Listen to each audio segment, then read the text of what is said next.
Dear students, मैं doctor Ashwini Kumar Verma आज आपको gene transfer technique in biotechnology के बारे में बात करूंगा। एक्चुअली जीन ट्रांसफ़र जो है हम दो प्रकार से पढ़ते हैं। या तो हम एनिमल्स में जीन ट्रांसफ़र होगा या फिर जो है प्लांट्स में जीन ट्रांसफ़र होगा।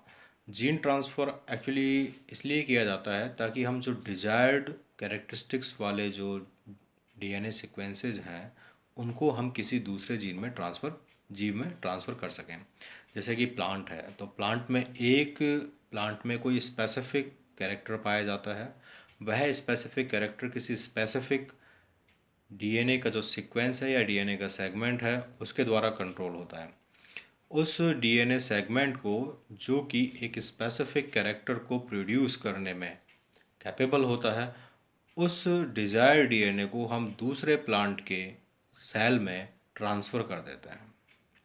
ऐसी स्थिति में जो दूसरा प्लांट सेल है जिसमें पहले प्लांट का डिज़ायर्ड डीएनए सीक्वेंस डाला गया है, अब वह दूसरा जो प्लांट है उसमें पहले वाले जो डिज़ायर्ड जो कैरेक्टर्स है वे उसमें पाए जाएंगे।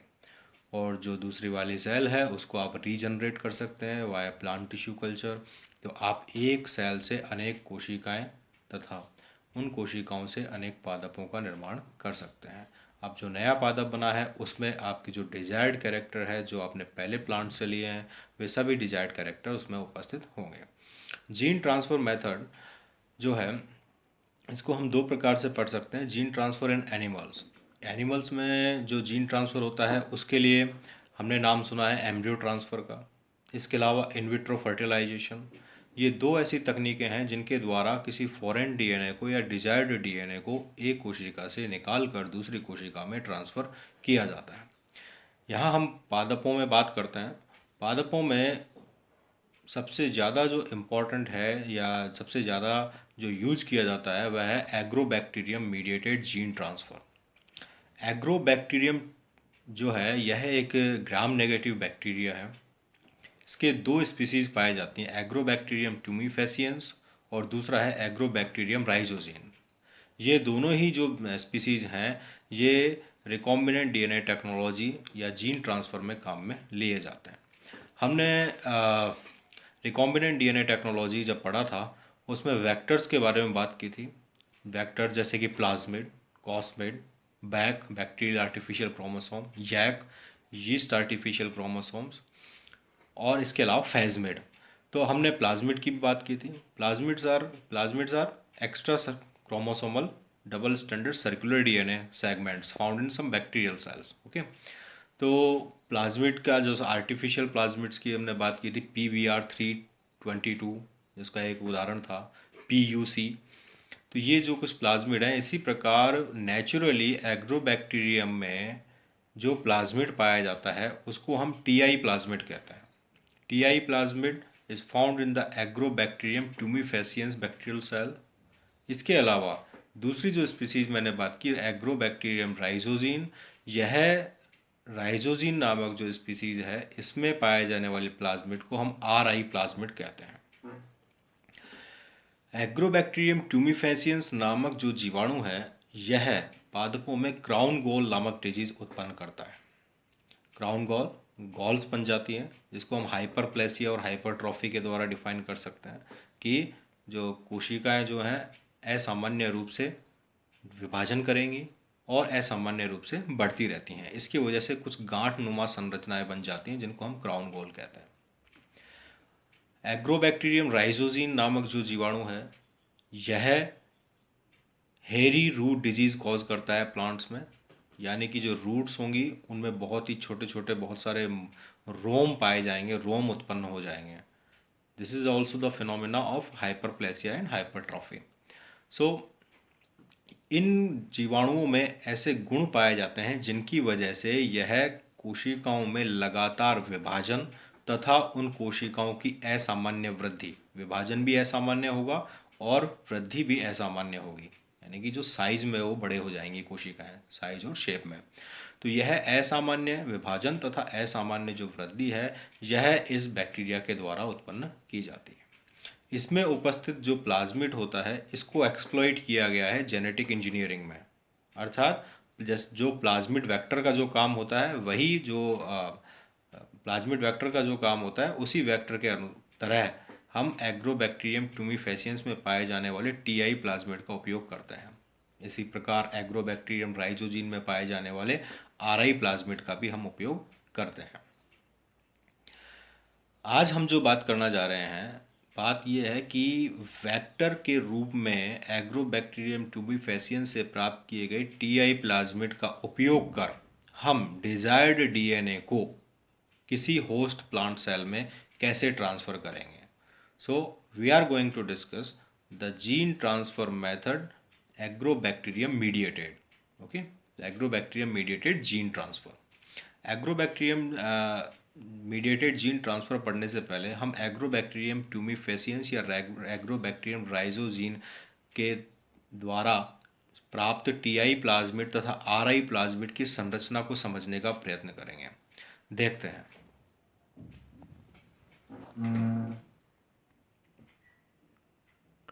देखिए, मान लीजिए ये एक बैक्टीरिया की संरचना है। इसमें इसका जो न्यूक्लियोइड पार्ट है या क्रोमोसोमल पार्ट है यहाँ बिखरा हुआ उपस्थित है।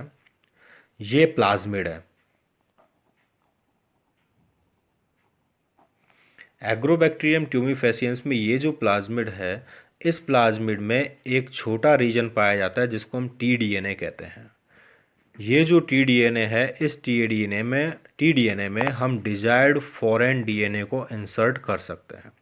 इस पूरे प्लाज्मिड की जो संरचना है वह यहाँ ऊपर दिखाई गई है। ये देखिए, ये जो है पूरा टीआई प्लाज्मिड है। इस टीआई प्लाज्मिड में आप इम्पॉर्टेंट रीजन देखेंगे, ये जो रीजन है पूरा टीडीएनए कहलाएगा। टीडीएनए।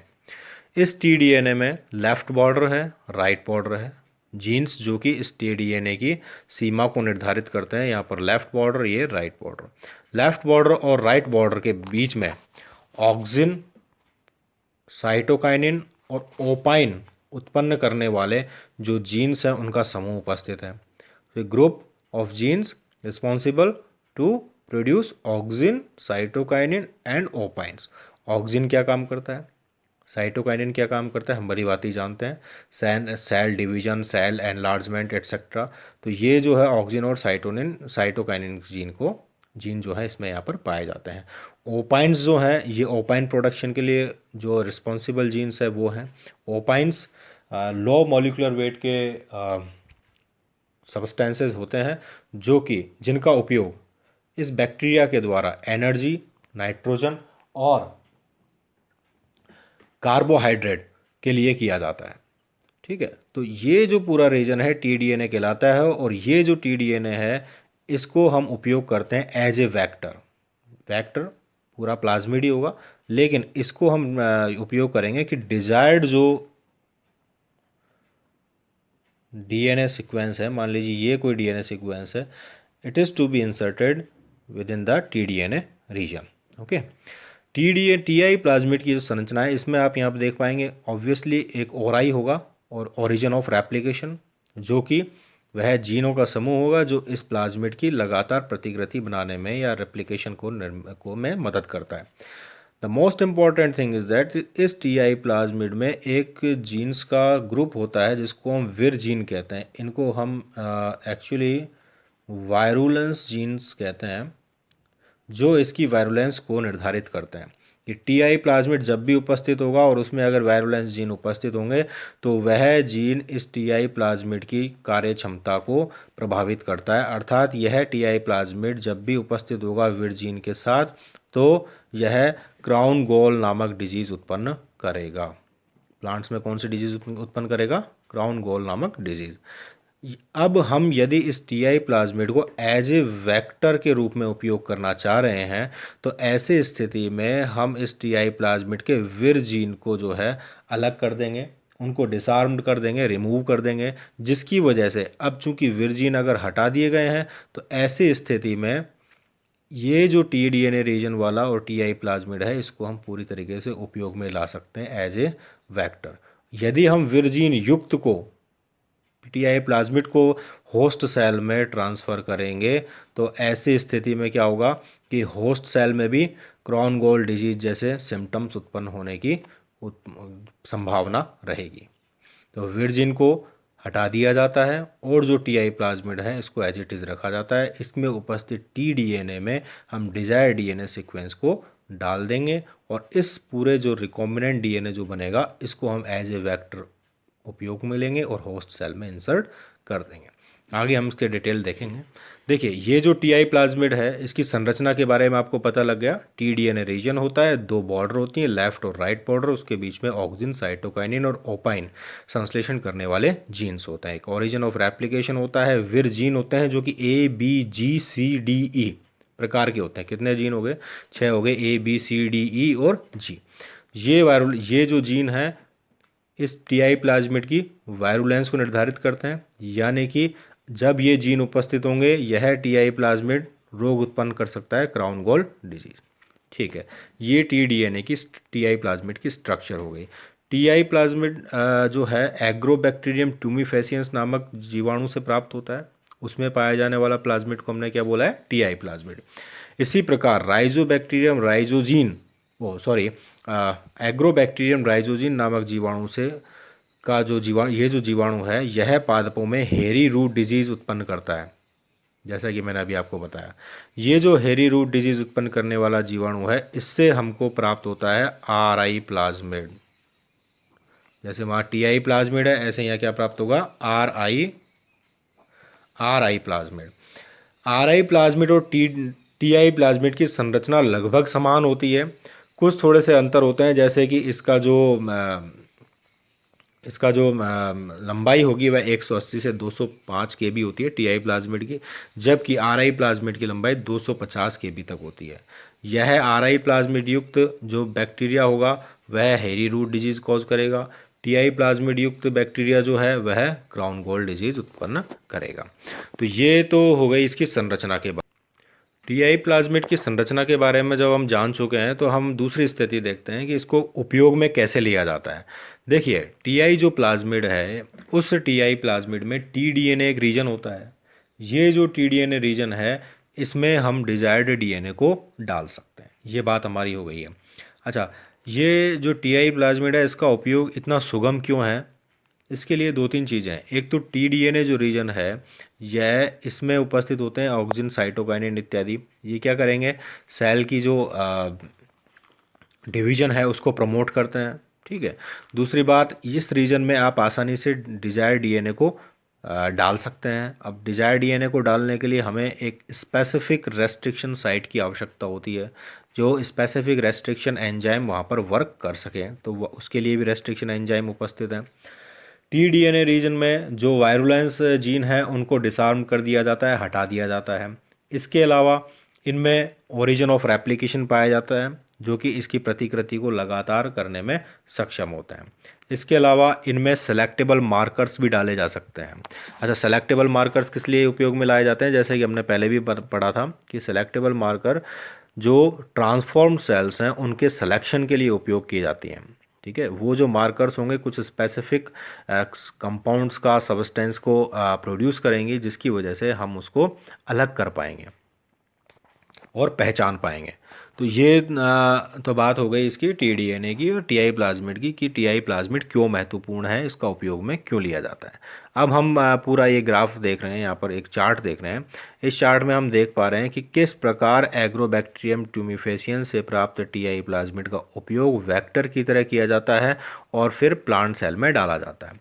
सो जो मेन इंपॉर्टेंट थिंग है कि हम जीन ट्रांसफ़र कैसे करेंगे वो देखते हैं। ये एक एग्रोबैक्टीरियम ट्यूमीफेसियंस नामक बैक्टीरिया है जिसमें टीआई प्लाज्मिड उपस्थित है, उसका खुद का क्रोमोसोमल सेगमेंट उपस्थित है। इस टीआई प्लाज्मिड में टीडीएनए रीजन है, ये जो डार्क हो रखा है। तो the TI plasmid is remove from bacterium and the T-DNA is cut by restriction enzyme. कोई एक रेस्ट्रिक्शन एंजाइम लिया जाएगा, उस रेस्ट्रिक्शन एंजाइम के द्वारा क्लीवेज साइट पर जो है अटैक किया जाता है और वहाँ पर इसमें दो टुकड़े कर दिए जाएंगे। जैसे मान लीजिए ये यहाँ पर काम किया और यहाँ पर काम किया, तो ये जो रीजन है ये हट जाएगा। ठीक है, तो रेस्ट्रिक्शन एंजाइम क्या करेगा कि इसमें एक कट लगा देगा। अब कट लग गया तो जगह बन गई है। इस जगह जो बनी हुई है इसमें हम कोई फॉरेन डीएनए क्या होगा, जो कि डिजायर्ड डीएनए होगा, जिसमें हमारे वांछित लक्षण उपस्थित होंगे, डिजायर्ड कैरेक्टर्स प्रेजेंट होंगे। उस डिजायर्ड डीएनए वाले फॉरेन डीएनए का फॉरेन डीएनए को भी कट कर लेंगे। मान लीजिए ये इतना लंबा कोई डीएनए है, इस डीएनए का ये जो पार्ट है डिजायर्ड कैरेक्टर वाला है, इसको हमने अलग कर लिया। इस अलग किए हुए फॉरेन डीएनए को हम टीआई प्लाज्मिड वेक्टर में इंसर्ट कर देंगे। ठीक है, इसमें इंसर्ट कहाँ करेंगे, वो जो कट लगा है रेस्ट्रिक्शन एंडोन्यूक्लियस एंजाइम का। ठीक है, तो फॉरेन डीएनए को भी उसी रेस्ट्रिक्शन एंजाइम से कट किया जाएगा जिस रेस्ट्रिक्शन एंजाइम से प्लाज्मिड को कट किया गया था। ऐसा क्यों होगा, यदि हम समान एंजाइम से ही कट करेंगे तो समान रेस्ट्रिक्शन साइट मिलेंगी। ठीक है, एक जैसे मान लीजिए एक कोई आई नामक कोई एंजाइम है, यह लगातार 4 एडिनिन रेजिड्यूज जहाँ होंगे वहाँ पर कट करेगा, तो फिर यहाँ पर भी वह उसी जगह पर कट लगाएगा, यहाँ पर भी उसी जगह पर कट लगाएगा। ठीक है, तो सेम रेस्ट्रिक्शन साइट उपलब्ध होनी चाहिए, तो सेम एंजाइम के द्वारा हम यहाँ पर कट लगा देंगे, जिसकी वजह से अभी आसानी से एक दूसरे से जुड़ सकते हैं। फॉरेन डीएनए को हम टीआई प्लाज्मिड्स में जोड़ देंगे। Now we will get the recombinant Ti plasmid. हम रिकॉम्बिनेंट डीएनए की बात करते हैं, उसमें यही बात होता है कि वेक्टर जो डीएनए है उसमें फॉरेन डीएनए इंसर्ट हो जाता है, तो प्राप्त जो डीएनए है वह रिकॉम्बिनेंट डीएनए कहलाता है। रिकॉम्बिनेंट डीएनए मिल गया। ये जो आर रिकॉम्बिनेंट टीआई प्लाज्मिड जो है, अब इस रिकॉम्बिनेंट टीआई प्लाज्मिड को हम री इंसर्ट कर देंगे बैक्टीरियम में। किसी एक बैक्टीरियम से निकाला, इस बैक्टीरियम से निकाला था, और फिर हम इसमें इंसर्ट कर देंगे। तो अब इसमें कैसा डीएनए उपस्थित है, जिसमें ये डिजायर्ड डीएनए उपस्थित है। ये जो मैंने डबल उससे दिखा रखा है, ये क्या है, डिजायर्ड डीएनए उपस्थित है रिकॉम्बिनेंट डीएनए का। अब क्या करेगा, जब ये जो बैक्टीरिया है, यह बैक्टीरिया अपने आप में गुणन करेगा, मल्टीप्लिकेशन करेगा, एक से अधिक कोशिकाएं बनाएगा, तो bacterium is use to insert the T DNA carrying the foreign gene into the plant cell.